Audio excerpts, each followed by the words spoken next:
McCallan, you went back into FBS Power Five. What was the reasoning behind that? Why did you want to come here? I mean, it's I have 1 year left of college football, and I felt like I had hit my max potential out playing FCS football, and I'm grateful for like the opportunities I got at UC Davis. But if you want to play the next level, like taking that next step, you got to keep playing higher level competition. And like I wanted to prove to myself that I actually belong in the NFL setting, and coming to the SEC, playing at Tennessee allows me to practice against guys that are going to be there all the time, and then play against guys that are going to be there. What kind of role do you see yourself playing within this offense? I know they like their tight ends to kind of do a little bit of everything. How do you feel like you can help them in that area? Yeah, I think I can do a little bit of everything like Jacob. Got to get a little bit more fundamentally sound with the blocking just because it's bigger guys than FBS. Got to get used to that. But other than that, I think I can run routes and block just as well as anybody else. So hopefully I can take some reps off of Jacob and me and him can get a good switch going every other series or something like that.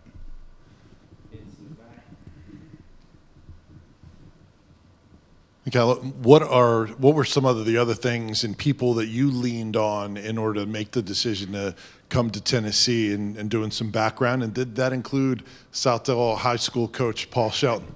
Coach Shelton was he didn't have a whole big hand in it. Everybody thinks that he did, but he was definitely one of the people that I bounced it off of, especially when I got my offer. I told him, I was like, well, I got offered, and he's always told me about Knoxville when we were at Davis together. So I was like, I kind of already knew a little bit about it without even being here. And he played a good hand in it, but it was mostly just my family. Like my dad's always pushed me to. He's like, you got to go against the best competition you possibly can, and that's the only way you're going to prove yourself. So I could have just felt sorry for myself for getting injured and stayed at Davis another year and just kept doing what I was doing. But he thought that I should do something else and just see what's out there.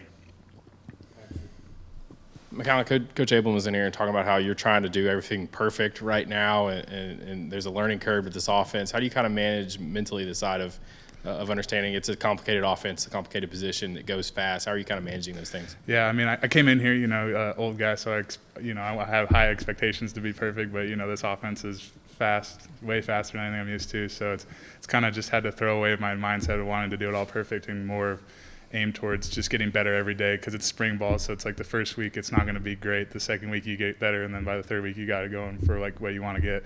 So it's kind of just not making the same mistake twice and just letting plays go and going next step because you get 2.5 seconds to think about the play and then you're on to the next one. Kind of following up on that, kind of a two-part. How much of Tennessee's offense did you watch when you were at Davis? Obviously, you had your own season you were focusing on. And secondly, how different is it from any of the offenses you played either there at Cal? I don't know how many coordinators or systems you played in. How different is it compared to some of the other things you played in? I think at Davis we thought we went fast. We did no huddle too, but then when I got here, like I'd always saw it on TV and you're like, wow, that's fast. But once you're in it, like actually running, you're breathing heavy. That's when you know it's truly is really fast because I was really excited about how fast it was, and then I got my first practice here and I was like, oh man, need a little more conditioning for this one. What's Coach Ablin like since he's the new tight ends coach? Yeah, he's super into doing stuff like technique-wise perfectly, and like he's going to keep pushing for that, but he's also really good mentally where it's like you got to just let stuff go. Like he's been around this offense the whole time. He knows that it's hard to do everything perfectly because you're going to be tired or you're going to be not fully set, and you kind of have to work on the fly. So he kind of gives like the good, like he tells you how to do it perfectly, but he'll accept like you doing it the best you can, and then he'll just coach you off of that. Some of the guys, including Jacob Warren, were calling you Callie like pretty quickly after you were on campus. How fast did that connection with the other guys in the room happen?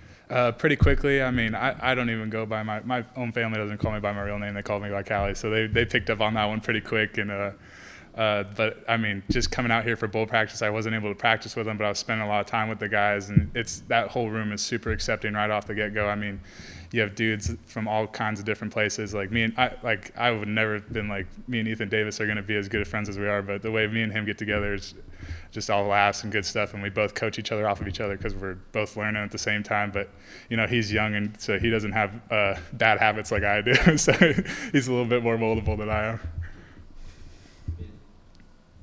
What have been your impressions of Joe Milton these last couple of months? Well, I mean, he's a good leader. He's a high energy guy. Like not to throw down my quarterback at Davis, but he's a little bit bigger, a little bit faster, throws a lot harder. So but he's a good dude. He's a good leader. He's really brought me along. Even like when we were doing off-season throwing, he's really coaching me up and giving me good advice and stuff. So